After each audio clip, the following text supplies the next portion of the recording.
समी, बहुत शुक्रिया, आपने सवाल पूछा है। आप तो खुद बड़े माशाल्लाह सीजन्ड बिजनेसमैन भी हैं और आपकी बड़ी कंट्रीब्यूशन है, ख़ास तौर पे ये जो सीपैक भी आपने जो प्लेटफॉर्म बनाया है, मैं बहुत अप्रिशिएट करता हूँ और मेरा आपके प्लेटफॉर्म के साथ ताल्लुक़ भी है। ये जो क्वेश्चन है ये नॉर्मली बहुत से लोग पूछते हैं, लेकिन एक्चुअली ज़िंदगी में ऐसे है नहीं कि how can we compete on prices की जाती हैं कम्पीट जब आप कमोडिटीज़ में करते हैं। कमोडिटीज़ का क्या मतलब है? मूंग की दाल है, अब मूंग की दाल तो मूंग की दाल है, हाँ जी। आप कहें कि इस साइज़ की मूंग की दाल होगी और उसका ये रेट होगा, या चावल है जी, या आयरन ओर है, तो उसकी तो कमोडिटी की तो प्राइस में तो आप कह सकते हैं कि जी हम कम्पीट नहीं कर सकते। लेकिन नॉर्मल बिजनेस में you don't compete on the basis of price. Normal business में you work on the basis of value addition. तो आपकी जो वैल्यू एडिशन है वो it is more than the cost of that product.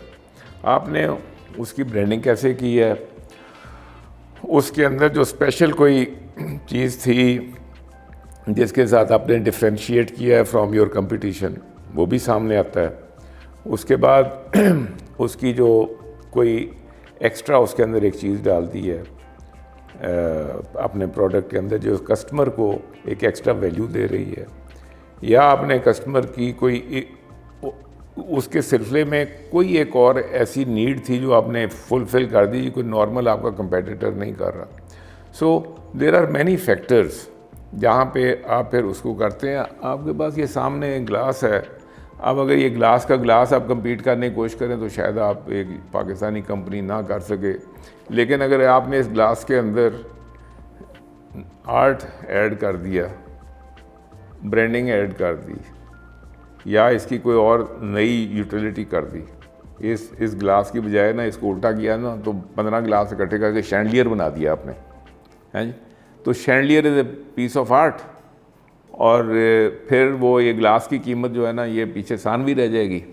So there are many things. अब मुझे ये हैरत होती है कि हमारे लोग जो अपने आप को सीजन्ड बिजनेसमैन समझते हैं, दूसरा करते हैं, और मेरा ख्याल है आपने भी सवाल इसीलिए पूछा है उनको सुनाने के लिए कि this is not the fact, है जी।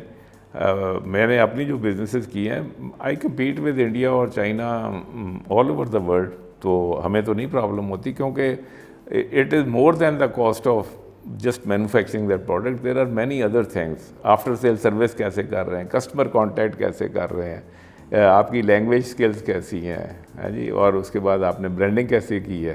तो देयर आर मैनी थिंग्स। तो इसलिए ये एक कॉमन मिसकंसेप्शन है कि हम नहीं कर सकते। हम इसलिए नहीं कर सकते कि हम जो कुछ भी कर रहे हैं उसके अंदर जो नेक्स्ट लेवल ऑफ एफर्ट है वो नहीं कर रहे, और उसके अंदर जो next level of knowledge input है हम वो नहीं कर रहे।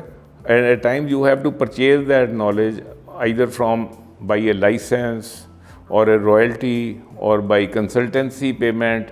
कुछ ना कुछ आप करते हैं तो फिर आप वो सीखते हैं। ये जितनी कौमें आगे बढ़ी हैं, इवन द चाइनीज़ 1990 की जो पीछे 5 साल पहले के 5 साल अगले में China 5000 technology licenses per year purchase करके डाइजेस्ट कर रहा था, उसमें से फिर अपने प्रोडक्ट्स निकाल रहा था, और उसकी वजह से चाइना, आज का चाइना जो है ये 85 और 95 के दरमियान की जो मेहनत है उसमें से ये सारी चीज़ें बन के निकली हैं। तो but systematically they worked on this thing, है। तो ये इसलिए इसके अंदर मेरा ख्याल है कि हमारी जो बिज़नेस कम्युनिटी है they start to need to think on this. और ये स्वीपिंग स्टेटमेंट जो है ना कि हम मुकाबला नहीं कर सकते, I don't agree with this. बहुत शुक्रिया, अल्लाह हाफ़िज़।